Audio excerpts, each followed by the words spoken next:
नमस्कार, मैं हूं अंकुर और आप देख रहे हैं सत्य। एक नजर अब तक की सुर्खियों पर। कांग्रेस अध्यक्ष मल्लिकार्जुन खड़गे ने कहा कि यह हमारे कांग्रेस कार्यकर्ताओं को प्रयासों का परिणाम है। ये सामूहिक नेतृत्व का परिणाम है। कर्नाटक ने भाजपा मुक्त दक्षिण भारत सुनिश्चित कर दिया है।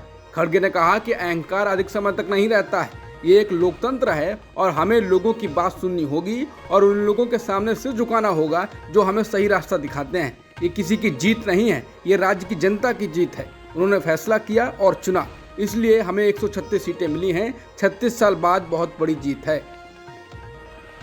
चुनाव आयोग के मुताबिक कर्नाटक में कांग्रेस को पूर्ण बहुमत मिल गया है। उसने अभी तक 122 सीटें जीत ली हैं, जबकि 14 पर वो आगे चल रही है। उसे 136 सीटें मिलने के आसार हैं। भाजपा 56 सीटें जीत चुकी है और 8 पर आगे चल रही है। उसे कुल 64 सीटें तक मिल सकती हैं।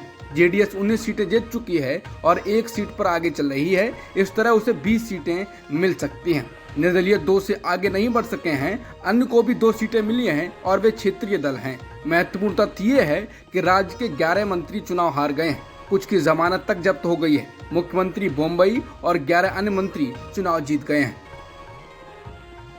ममता बनर्जी ने कर्नाटक में कांग्रेस की जीत पर कहा कि मैं कर्नाटक के लोगों को सलाम करती हूं और विजेताओं को भी सैल्यूट करती हूं। कुमारस्वामी ने भी ठीक किया है। अब ये 2024 के अंत की शुरुआत हो गई है। ममता ने कहा कि अगर आप देश को देखें तो कहां से वो वोट पाएंगे। यूपी जहां योगी का राज है, यातनाओं का राज है, इस बार विपक्षी भी वहां पर अच्छा करेंगे। ममता ने कहा कि कहां से वो वोट कलेक्ट करेंगे। अगर आप साउथ देखें, वहां से शुरुआत करते हैं। ममता ने राज्यों को गिनाते हुए कहा कि वो सीटें कहां से लाएंगे। पहले उनका सबसे बढ़िया समय था, जो अब नहीं रहा है। इसके साथ ही ममता ने कहा कि छत्तीसगढ़ और एमपी के चुनाव आ रहे हैं और मुझे लगता है कि भाजपा दोनों चुनाव हार जाएगी। राहुल गांधी ने कर्नाटक में कांग्रेस की जीत पर कहा कि सबसे पहले मैं कर्नाटक की जनता को और वहां के नेताओं को, कार्यकर्ताओं को धन्यवाद देता हूं। राहुल ने कहा कि कर्नाटक विधानसभा चुनाव में कांग्रेस को मिल रही जीत पर उन्हें सबसे अच्छी बात ये लगी कि उनकी पार्टी ने गलत शब्दों से ये चुनाव नहीं लड़ा। उन्होंने कहा कि देखिए, कर्नाटक के चुनाव में एक तरफ क्रोनी कैपिटलिज्म की ताकत थी और दूसरी तरफ गरीब जनता की शक्ति थी। शक्ति ने ताकत को हरा दिया। यही हर राज्य में होगा। राहुल ने कहा कि कर्नाटक ने हमको दिखाया है कि मोहब्बत इस देश को अच्छी लगती है। राहुल ने कहा कि कर्नाटक में नफरत की बाजार बंद हुई है और मोहब्बत की दुकानें खुली हैं। राहुल ने कहा कि हमने किए 5 वायदे हम पहली कैबिनेट में पूरा करेंगे। कांग्रेस पार्टी की पूर्ण बहुमत से जीत के बाद जब कांग्रेस महासचिव प्रियंका गांधी मीडिया के बीच पहुंची तो उनसे सवाल किया गया कि 2024 में राहुल गांधी के प्रधानमंत्री बनने को लेकर चर्चाएं हैं, इस पर आप क्या सोचती हैं। इस सवाल का जवाब देते हुए प्रियंका ने कहा, देखिए, जैसे मैंने कहा, एक बहुत बड़ी जिम्मेदारी है। हम जानते हैं कि सामने कुछ गारंटी लेकर गए, हमें उन्हें पूरा करना है और आगे जनता ही बताएगी क्या होगा। इसके साथ ही प्रियंका ने कर्नाटक की जनता को धन्यवाद कहा। हालांकि सिद्धारमैया राहुल को 2024 में प्रधानमंत्री बनने का बयान दे चुके हैं। नेशनल कॉन्फ्रेंस के नेता और जम्मू कश्मीर के पूर्व मुख्यमंत्री फारूक अब्दुल्ला ने कर्नाटक में कांग्रेस की जीत पर कहा कि सबसे बड़ी बात यह है कि वहां के लोगों ने नफरत को हरा दिया और मोहब्बत की सियासत को अपनाया है। दूसरी बात, राहुल ने जो यात्रा की, राहुल की यात्रा का असर हुआ भारत जोड़ने का, मोहब्बत से जोड़ने का, नफरत से जोड़ने का नहीं। इसके साथ ही फारूक अब्दुल्ला ने कांग्रेस के कार्यकर्ताओं को और खड़गे का, सोनिया गांधी का, राहुल गांधी का, प्रियंका का मुबारक कहा और कहा कि उन्होंने मेहनत की है, लोगों तक पहुंचे और नफरत की सियासत को छोड़ने की बात कही है। कर्नाटक में बीजेपी की हार पर जम्मू कश्मीर के पूर्व मुख्यमंत्री उमर अब्दुल्ला ने ट्वीट कर कहा है कि अब बीजेपी जम्मू कश्मीर में जल्द विधानसभा चुनाव करने का साहस नहीं करेगी। बता दें, कांग्रेस की जीत और बीजेपी की हार पर विपक्षी दल भी काफी खुश नजर आ रहे हैं। छत्तीसगढ़ के मुख्यमंत्री भूपेश बघेल ने कर्नाटक में कांग्रेस की जीत पर कहा कि कर्नाटक चुनाव के परिणाम से ये जाहिर होता है कि बजरंगबली कांग्रेस पार्टी के साथ हैं। उन्होंने कहा कि कर्नाटक में बीजेपी की हार नरेंद्र मोदी की हार है। भूपेश बघेल ने कहा कि देखिए, बीजेपी ने बजरंग दल को बजरंगबली बनाया था। बजरंगबली बजरंगबली हैं, साधारण इंसान उनका मुकाबला नहीं कर सकता।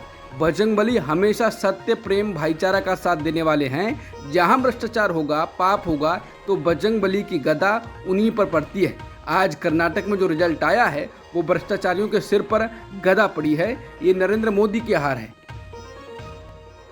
कांग्रेस की कर्नाटक में जीत पर तमिलनाडु के मुख्यमंत्री एम.के. स्टालिन ने कहा है कि कर्नाटक की जीत के लिए कांग्रेस को बधाई। अन्यायपूर्ण तरीके से भाई राहुल गांधी की संसद सदस्यता खत्म किया जाना, राजनीतिक विरोधियों के खिलाफ जांच एजेंसियों को लगाना, हिंदी थोपना और हर तरफ भ्रष्टाचार, ये कुछ ऐसे मुद्दे हैं जो इस चुनाव में कर्नाटक की जनता के दिलो दिमाग में रहे और उन्होंने भाजपा को सबक सिखाया।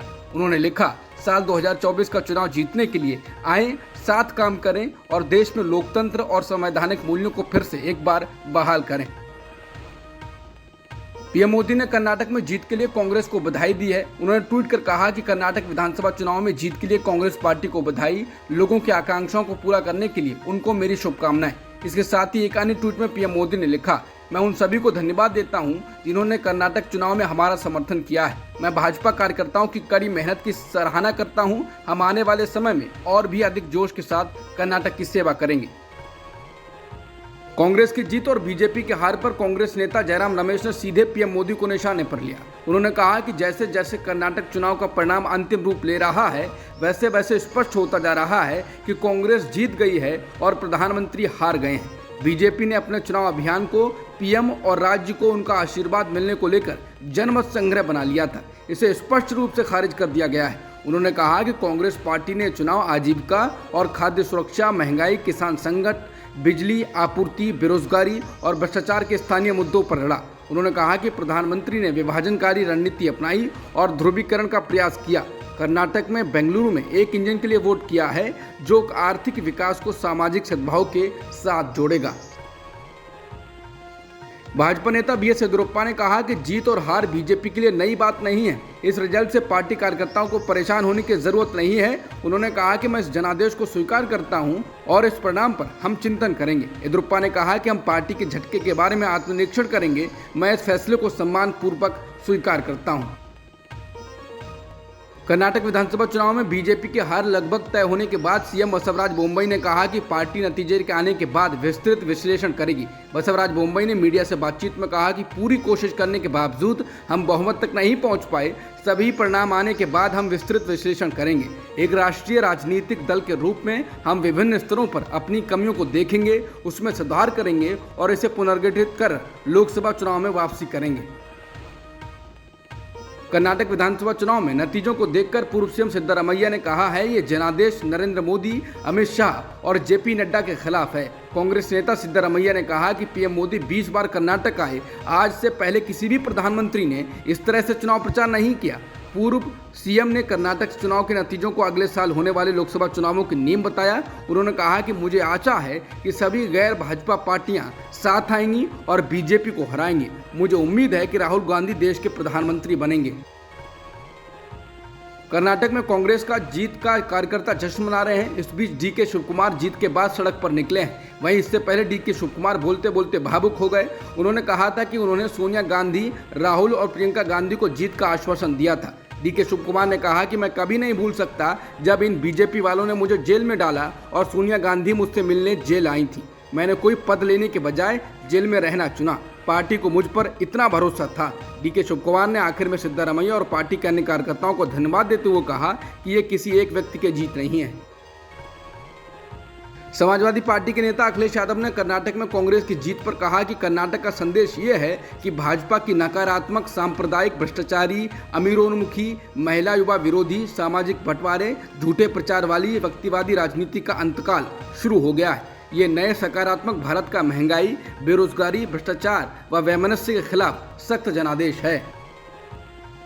24 साल बाद पंजाब की जालंधर सीट पर कांग्रेस साफ हो गई है। आपके सुशील कुमार रिंकू जालंधर लोकसभा उपचुनाव जीत गए हैं। इसी के साथ लोकसभा में पंजाब से फिर आपका खाता खुल गया है। पहले भगवंत मान इकलौते सांसद थे, अब रिंकू बनेंगे। 1999 से जालंधर सीट पर कांग्रेस का कब्जा था। चुनाव जीतने के बाद सुशील कुमार रिंकू ने कहा, मैं जालंधर के वोटर्स का धन्यवाद करना चाहता हूं जिन्होंने भगवंत मान साहब द्वारा किए गए 1 साल के काम पर मुहर लगाई है। उत्तर प्रदेश नगर निकाय चुनाव परिणाम में बीजेपी को बड़ी सफलता मिली है। नगर निगम चुनाव में बीजेपी ने बड़ी जीत हासिल की। बीजेपी ने अब तक अयोध्या, बरेली, झांसी, सहारनपुर, गोरखपुर और वृंदावन मथुरा के महापौर पदों के लिए 6 जीत दर्ज की हैं। बाकी में बढ़त भी बनाए हुए है। उत्तर प्रदेश में शहरी स्थानीय निकाय चुनावों में भाजपा की शानदार जीत के बाद भाजपा नेताओं ने मुख्यमंत्री योगी आदित्यनाथ का अभिनंदन किया। मुख्यमंत्री योगी आदित्यनाथ ने इसके साथ ही कहा कि 2017 की तुलना में भाजपा ने इस वर्ष शहरी स्थानीय निकाय चुनावों में दोगुनी से अधिक सीटें जीती हैं। भाजपा ने सभी 17 स्थानीय निकायों में स्पष्ट बढ़त बनाए रखी है। भाजपा सभी 17 स्थानीय निकायों को जीतने के रास्ते पर है। हमारी पार्टी ने नगर निकाय और नगर पंचायत चुनाव में भी बहुत अच्छा प्रदर्शन किया है। मैं लोगों को हम पर चुनावी विश्वास जताने के लिए धन्यवाद देता हूं और इन्हें विश्वास दिलाता हूं कि भाजपा प्रधानमंत्री मोदी के नेतृत्व में अपनी कल्याणकारी नीतियों को अंतिम व्यक्ति तक लेकर जाएगी। अब तक की खबरों में इतना ही। बाकी खबरों के लिए बने रहिए सत्यहिंदी.com के साथ।